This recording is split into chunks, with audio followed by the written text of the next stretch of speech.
हेमंत ने आखिरकार वो कदम उठा लिया है जिसका अंदाजा किसी को नहीं था। मीर के खिलाफ उसका गुस्सा अब टूट कर बाहर आ रहा है और जैसे जैसे सच्चाई सामने आ रही है वैसे वैसे हेमंत के लिए खुद को संभाल पाना मुश्किल होता जा रहा है। दोस्तों, आज की इस कहानी में इतने बड़े बड़े खुलासे होने वाले हैं कि आपको हर एक पल एक नया झटका लगेगा। लेकिन उससे पहले आप बताइए, क्या आप भी यही देखना चाहते हैं कि हेमंत किस तरह मीर को उसकी गलती का एहसास करवाएगा और उसे सिखाएगा वो सबक जिसे वह कभी भूल नहीं पाएगा? अब बात करते हैं उस तगड़े ट्विस्ट की जो इस शो के आने वाले एपिसोड में आपका इंतजार कर रहा है। आप देखेंगे कि एक मुसीबत भरे पल में हेमंत मीर और किरण की बातचीत सुन लेता है। उसकी आंखें अविश्वास में फैल जाती हैं। उसे समझ ही नहीं आता कि वह जो सुन रहा है वह सच है या उसका वहम। लेकिन हकीकत सामने होते ही उसका खून खौल उठता है। वह बिना सोचे समझे कमरे में घुस जाता है और गुस्से से कांपती आवाज में मीर से कहता है, भैया, आज सच में मुझे शर्म आ रही है कि मैं आपको भैया कहता हूँ। भाभी हमेशा आपके लिए खड़ी रहीं, हमेशा आपकी अच्छाई पर भरोसा किया, हमेशा आपकी इज्जत की। उन्हें तो यह भी यकीन है कि आप कोई गलती कर ही नहीं सकते, लेकिन आपने वो भरोसा तोड़ दिया। मैंने आपको समझाया था, बहुत बार समझाया था कि नोना से दूरी बनाकर रखिए। मैंने साफ कहा था कि वो लड़की आपकी दोस्त नहीं है, वो चालाक है, सब सोच समझकर करती है। लेकिन आप मेरी एक भी बात नहीं सुन पाए। आप बार बार यही कहते रहे कि नोयना आपकी अच्छी दोस्त है। भैया, आज साफ दिख रहा है कि उसके दिमाग में क्या चल रहा है और उसने आप दोनों के बीच गलतफहमी डालने के लिए कितना बड़ा खेल खेला है। हेमंत की आवाज़ गुस्से और टूटे हुए भरोसे से भरती जाती है। और अगर सच में नोना मरना चाहती थी तो इतना वक्त क्यों लगाया? पहले भी तो कर सकती थी। आखिरी वक्त पर अपनी बहन को ये सब बताने की क्या जरूरत थी? उसकी बहन ने भी उसे रोका नहीं। क्यों? क्योंकि यह सब प्लान था। सब कुछ सोच समझकर किया गया था भैया।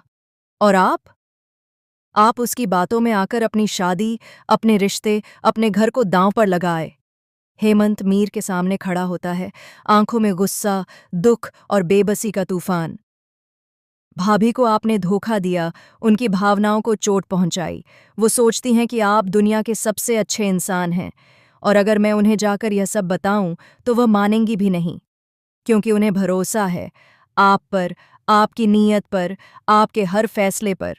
लेकिन भैया, आपने ही उस भरोसे को चकनाचूर कर दिया।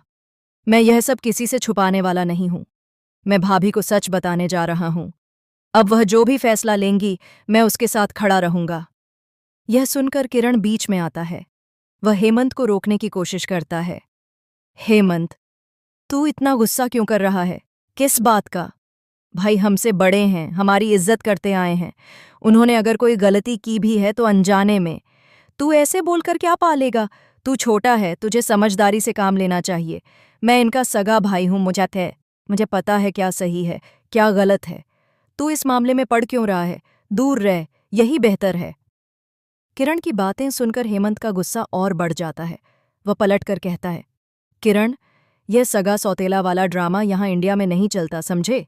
ये सब तुम्हारे अमेरिका में चलता होगा, जहाँ रिश्तों को खून से नहीं कागजों से नापा जाता है। यहाँ रिश्ता दिल से बनता है और दिल से निभाया जाता है। और तुम इतनी बड़ी बात को भी सगा सौतेला बताकर मिटाने की कोशिश कर रहे हो।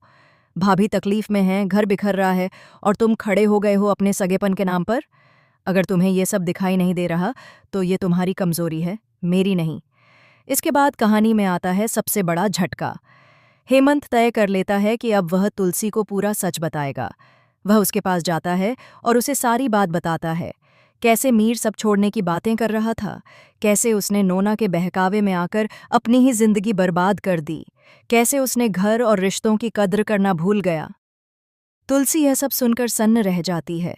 उसका चेहरा सफ़ेद पड़ जाता है। उसे लगता है जैसे उसकी सांसें रुक गई हों। जिस इंसान को उसने अपना सब कुछ समझा, उसी ने उसे सबसे ज्यादा चोट पहुंचाई। लेकिन फिर भी तुलसी का दिल बार बार एक ही सवाल करता है, क्या मीर ने सच में गलती की है या वह सिर्फ हालात का शिकार है? क्या वह इतना बुरा हो सकता है? और ठीक इसी भावनात्मक कमजोरी का फायदा उठाते हुए मीर तुलसी के सामने टूट जाता है। वह माफ़ी मांगता है, रोता है और कहता है कि उसे अपनी गलती का एहसास हो गया है।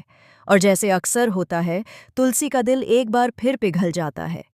वह मीर को माफ कर देती है, चाहे उसकी आंखों में अभी भी दर्द हो, चाहे उसका भरोसा पूरी तरह टूटा न हो, लेकिन वह यह रिश्ता बचाने की कोशिश करने का फैसला करती है। लेकिन दोस्तों, कहानी यहीं खत्म नहीं होती। असली ट्विस्ट तो अब शुरू होता है। जब हेमंत को पता चलता है कि तुलसी ने मीर को एक आखिरी मौका दे दिया है, तो उसके अंदर फिर से आग भड़क उठती है। उसे लगता है कि वह चाहे कितनी भी कोशिश कर ले, सच का साथ दे, लेकिन भावनाएं हमेशा लोगों को कमज़ोर बना देती हैं, और इसी कमज़ोरी से कोई तीसरा फ़ायदा उठाता है। और यहाँ वह तीसरा कोई और नहीं बल्कि नोएना ही है, जो परछाइयों में छिपकर हर पल नई चालें चल रही है। आने वाले एपिसोड्स में आप देखेंगे कि हेमंत अब चुप नहीं बैठेगा। वह इस बार खेल खत्म करने की तैयारी करेगा और नोना के नकाब को उतारकर पूरी दुनिया के सामने उसका असली चेहरा लाने वाला है। दूसरी तरफ तुलसी और मीर का रिश्ता एक बहुत बड़े मोड़ से गुजरने वाला है, जहां या तो ये रिश्ता पहले से भी मजबूत होकर उभरेगा या हमेशा के लिए टूट जाएगा। आकम